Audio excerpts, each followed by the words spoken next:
Hi guys! Welcome to Martha's Vlogs. It's me, Yet. For today's video, for today's vlog ay mag-unbox lang ako ng binili ko sa TikTok shop. So, dumating siya kanina. So, i-unbox ko para makita nyo naman ang aking binili. So, ayan, tignan nyo kung ano yung aking binili sa TikTok shop. So, ayan, panty.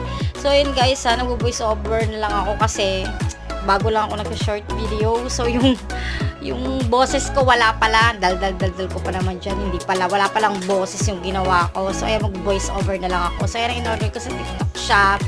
So ayan, flex ko lang panty. Wala lang, para lang magkaroon ako ng videos, ng vlogs. Tinry ko lang mag-video sa short video. So ayan, flex ko lang in-order ko sa TikTok shop. Ang ganda, diba? So yan naman pinili kong kulay, yung medyo mga light, hindi madumihin na color. Tapos mura-mura lang, 149 pesos only. Thank you for watching. Bye!